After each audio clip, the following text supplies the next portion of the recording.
शेतकरी मित्रांनो नमस्कार. मी विनोद सोनंसे स्वागत करतो तुमचं आपल्या एका नवीन व्हिडिओमध्ये. शेतकरी मित्रांनो, आजच्या व्हिडिओमध्ये अतिशय महत्त्वाची माहिती मी तुम्हाला या ठिकाणी देणार आहे. शेतकरी मित्रांनो, आपल्या कपाशीमध्ये आपले जे झाडं असतात, आता बघा आपण ज्यावेळेस लावून करतो त्यावेळेस पाणी कमी जास्त झाल्यामुळे आपल्या कपाशीमध्ये आपल्याला बऱ्याच ठिकाणी आपल्या कपाशीचं बी उगत नाही, तर या ठिकाणी आपली कपाशी बाद होऊन जाते. तर त्यानंतर आपण बाद कपाशी झाल्यानंतर आपण दुसरं बी त्या ठिकाणी टाकतो. तर जे पहिलं जे बी असतं ते बी आपलं या ठिकाणी उगून येतं. त्यानंतर आपण दुसरं बी या ठिकाणी लागवड करतो. तर पहिल्या बियामध्ये आणि दुसऱ्या बियामध्ये जवळपास खूप लहान मोठा या ठिकाणी फरक पडतो. बघा, आता मी तुम्हाला या ठिकाणी एक उदाहरण दाखवतो, ते तुम्ही पहा. बघा, आता या ठिकाणी ही संपूर्ण कपाशी तुम्हाला सारखी दिसते आणि याची जे लावण आहे आपण या ठिकाणी सर्व सारखे केलेले आहे. तर आता या ठिकाणी जे बाद होती ते बघा, आता ही जे कपाशी बाद आहे, आता ही कपाशी हाईट एकदम लहान आहे आणि याच्या शेजारची कपाशी आपल्याला या ठिकाणी मोठी दिसते. तर याच्यासाठी आपल्याला काय नियोजन करायचं आहे याची संपूर्ण माहिती आपण या व्हिडिओमध्ये पाहणार आहोत. बघा तर मित्रांनो, जे कपाशी जे झाडं आपली लहान झाली आहेत त्यासाठी आपल्याला खताचं जे व्यवस्थापन असतं ते कसं करायचं आहे, ही सर्व माहिती आजच्या व्हिडिओमध्ये तुम्हाला भेटणार आहे. बघा, आता माझ्या मागचा जो प्लॉट तुम्हाला या ठिकाणी दिसतो आहे, या प्लॉटमध्ये जमतेम कुठं मोठं आपल्याला एकानी ठिकाणी जे कपाशीचे झाडं आहे ते आपल्याला या ठिकाणी लहान होताना दिसत आहे. ते लहान का झाले की आपण या ठिकाणी ते डबल लावून केलेले आहे. तर त्या झाडाची लेवल आणि ह्या झाडाची लेवल, तर असे आपल्याला याच्यासाठी आपल्याला खताचे जे व्यवस्थापन आहे, आपल्याला खत कसं द्यायचं आणि कोणते द्यायचं आहे याची संपूर्ण माहिती आपण या व्हिडिओमध्ये पाहणार आहोत. तर चॅनलवरती नवीन असाल तर चॅनलला लवकरात लवकर सबस्क्राईब करून ठेवा आणि शेअर करा. चला आता माहिती समजावून सांगतो, चॅनलवरती बनवून राहा. तर शेतकरी मित्रांनो, यावर्षी पाऊस कमी जास्त झाल्यामुळे आपल्या प्रत्येक शेतकरी बांधवांच्या शेतामध्ये कापूस पीक जे आहे ते बऱ्यापैकी या ठिकाणी बाद झालेलं आहे. कोणाचं उगवणशक्ती चांगली झालेली आहे, कोणाचं या ठिकाणी खूप बाद गेलेले आहे. तर अशा टायमाला आपल्याला नेमकं खताचं नियोजन कसं करायचं आहे त्याची संपूर्ण माहिती आपल्याला या व्हिडिओमध्ये भेटणार आहे. तर व्हिडिओ पूर्ण बघा.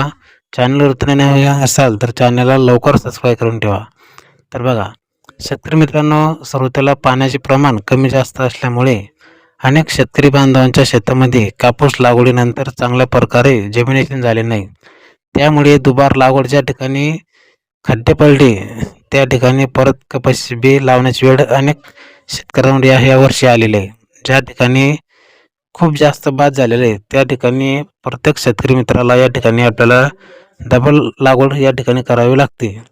तर बघा, त्यामुळे सुरुवातीला लागवड केलेल्या कपाशीचा कालावधी व दुबार टोकन केलेल्या कपाशीच्या कालावधीमध्ये कमीत कमी 10 ते 15 दिवसाचा फरक या ठिकाणी आहे आणि 15 ते 20 दिवसाचा फरकसुद्धा आहे. शेतकरी मित्रांनो, कोणाच्या शेतामध्ये 10 ते 15 दिवसाचा फरक आहे आणि बऱ्याच शेतकरी बांधव शेतामध्ये 15 ते 20 दिवसाचा फरक आपल्याला या ठिकाणी दिसून येतोय. तर त्यामुळे कपाशीच्या पिकाच्या प्लॉटमध्ये आपल्याला लहान मोठे झाड बघायला खूप मिळतात. अशा परिस्थितीमध्ये खत व्यवस्थापन कसे टाकावे असा प्रश्न अनेक शेतकरी बांधवांच्या मनामध्ये आहे. तर नेमकं आपल्याला खत व्यवस्थापन कसं करायचं आहे, तर बघा, लागवडीच्या अंतरमध्ये जवळपास 5 ते 7 दिवसाचा फरक असल्यास आपल्याला या ठिकाणी सारखंच प्रमाण खत दोन्ही झाडाला द्यावे. जर आपलं 5 ते 7 दिवसाचा फरक असला तर आपल्याला या ठिकाणी दोन्ही झाडाला खत बरोबर द्यायचं आहे. जसे की पहिले खत व्यवस्थापन करताना एकरी 1 बॅग 10-26 द्यायची आहे. पहिलं खत जर आपण टाकत असाल तर आपल्याला या ठिकाणी 10-26ची 1 बॅग द्यायची आहे. आणि आपल्याला खत किती टाकायचं आहे ते बघा. शेतकरी मित्रांनो, एका मुठीमध्ये आपल्याला 2 ते 3 झाडं या ठिकाणी करायचे. आपल्या हाताची जी एक मूठ असते त्या मुठीमध्ये आपल्याला या ठिकाणी 2 ते 3 झाडं आपण या ठिकाणी करू शकतो.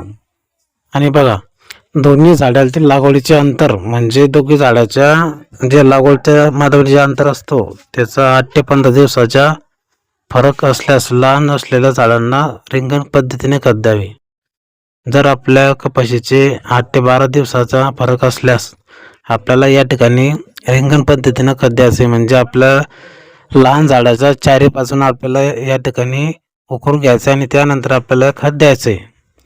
बघा, हे झालं आपलं आता खत व्यवस्थापन. आता आपण फवारणी व्यवस्थापन या ठिकाणी पाहणार आहोत. शेतकरी मित्रांनो, फवारणी करताना आपल्याला सेम फवारणी करायची आहे. जसं आपण कंटिन्यू फवारणी करतो तशी आपल्याला या ठिकाणी सेम फवारणी आपल्याला ठेवायची आहे. शेतकरी मित्रांनो, कपाशी पिकाचं नियोजन करताना लहान मोठे झाडं ज्या ठिकाणी झाले आहे त्या ठिकाणी दोन्ही झाडामध्ये अंतर हे शेवटपर्यंत बघायला मिळते. आता प्रत्येक शेतामध्ये ज्या ठिकाणी लहान मोठं झाडं आपल्याला या ठिकाणी झाले त्या ठिकाणी आपल्याला शेवटपर्यंत लहान मोठं झाडं या ठिकाणी बघायला मिळतात. 75 ते 80% कपाशी बियाण्याचे जमिनेशन उगम झाली असल्यास नंतर येणारे झाड हे लागवड नाही केल्यास चांगले, म्हणजेच नंतर येणारे झाड समोरच्या झाडाची बरोबरी करू शकत नाहीत. तर शेतकरी मित्रांनो, व्हिडिओ तुम्हाला कसा वाटला मला कमेंट करून नक्की सांगा. चॅनलवरती नवीन असाल तर चॅनलला लवकरात लवकर सबस्क्राईब करून ठेवा. मित्रांनो, व्हिडिओ या ठिकाणी थांबवतो. धन्यवाद.